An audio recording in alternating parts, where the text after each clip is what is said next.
And now let's bring in someone else who is always so calm, and it's amazing because he has pretty much seen it all. I mean, he was there in Haiti just after the devastating earthquake. He has carried out survivors and victims in Whittier, in Northridge. He has been on the scene and part of the rescue after September 11th, the Oklahoma bombings. Battalion Chief Larry Collins with the LA County Fire Department. You've pretty much seen the best and the worst in humanity, you were saying. So thanks for being here, Chief Collins.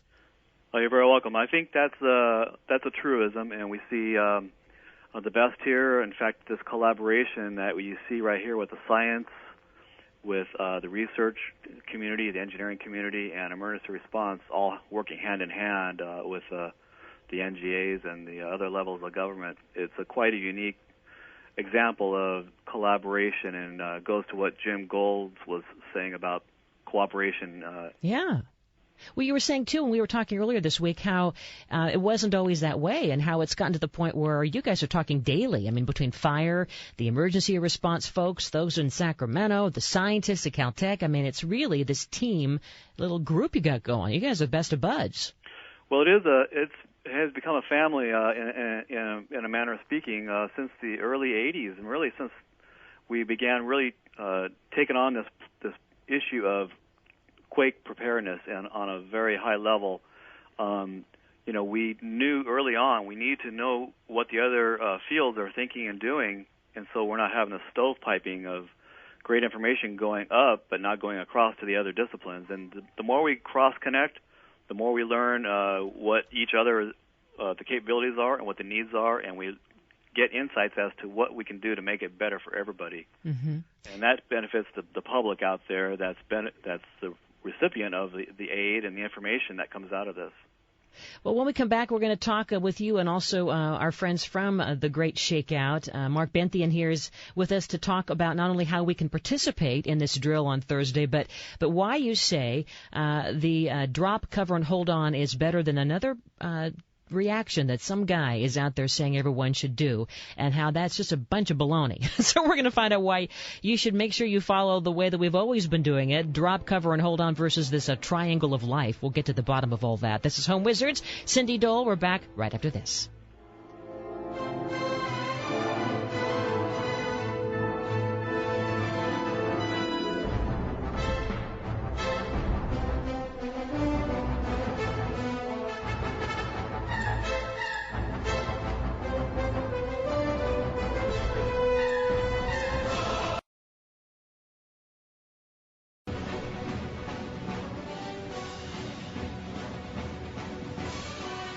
Welcome back to a special Home Wizards. We're all about the home, the garden, and helping you improve your life. But that includes safety. Cindy Dole here, and so that's what we're devoting the next 2 hours to all about, making sure that you have all the information you need so you can make the right decisions to survive and be safe when the next one comes. And did you know that your homeowner's insurance policy doesn't cover earthquake damage? So heads up, learn how earthquake insurance from the California Earthquake Authority can give you peace of mind by knowing you have the strength to rebuild.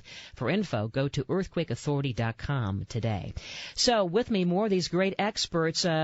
Battalion Chief Larry Collins with LA County Fire.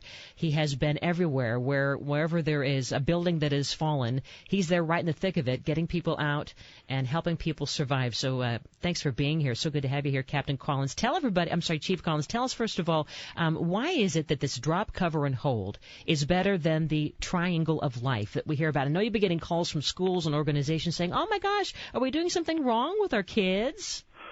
Well, ever since the very beginning of urban search and rescue and collapse search and rescue operations, the goal has always been to find people trapped in survivable void spaces. So if you happen to be in a building that is vulnerable to collapse, you want to increase your chances of being in one of those spaces in the end. And in most cases in California, the buildings aren't going to collapse. Most buildings will not collapse in California, even in the largest earthquakes. So you want to be concerned about things flying around the room, furniture being knocked over, and those things. And you can protect yourself by getting under a hard, sturdy object and covering your head and covering your vital organs and making yourself as small a target as possible during the shaking. And that simple concept of drop, cover, and hold on is a very valid one. If you can't get under something, then you, in turn, want to get next to something solid that's not going to fall over on you, so a low sofa or something along those lines. And the concept is that you're trying to protect your head and your vital organs. If you can get under something, all the more better. If you can't get under something, get next to something. If you're in a vulnerable building that you know is, one of these buildings we've identified as possibly vulnerable to collapse in a larger earthquake, it's probably even more important. On the flip side, as we saw in Haiti and Oklahoma City bombing and the other events that Los Angeles County Fire Department and the other urban search and rescue teams around the country respond to, we're looking for people in those survivable void spaces and all those collapses.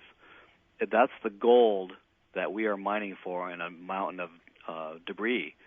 So if you can get in that space, the space could be as small as an infant, and we've seen that in Haiti. It could be as big as an adult. We pulled people out in 2 instances that were actually sitting in school desks at technical colleges in Haiti, alive. 3 days later.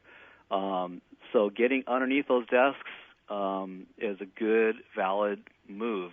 We saw over and over again where school desks and chairs held up the ceilings in multi-story reinforced concrete collapses. So it continues to be a valid point. Anyone who says that everyone getting under desks get crushed is simply not telling the truth, and that's been part of the crux of the matter. I'm sure Mark Benthian will discuss that in more detail, but think of us trying to find you later. And the other point is, if you do happen to be unlucky to be in a building that does collapse and you end up alive in a survivable void space, then you want to think about how you can let us find you. Have the ability to tap on something, give some vibration, make some noise. Yelling doesn't always work as well because the ambient noise on the outside of collapsed buildings can absorb, and it can really take your voice, and so we can't hear it. Hold that thought, Dr. Collins. I'm Dr. Collins. You know what I mean. I just got promoted.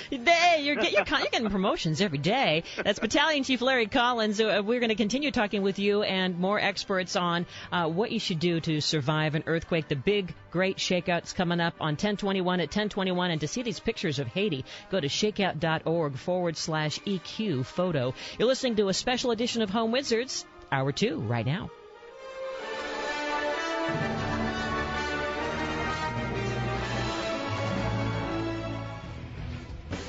Well, it does sound kind of scary, doesn't it? Especially that guy with his voice. But we're not going to be scared, because that was even Dr. Lucy Jones from Caltech said, you don't have to be scared. You just kind of get smart, keep role-playing through your mind. And then this Thursday, physically, we're going to role-play with this drill known as the Great California Shakeout. And we're learning right now how to be smart in advance of that with some terrific experts who can help us make our homes safer, make our lives and our family safer. So thanks for tuning in today. And by the way, as you're listening to this, if you are driving around or you're working on projects around the house, you can always go back and listen again. We're going to have it up on the website. It should be up as soon as by Monday. Just go to cindydole.com. There you click on the on-air section, and all the archives are there. A chance to listen and take notes, and maybe even share it with your family. A good chance to learn and be smart together.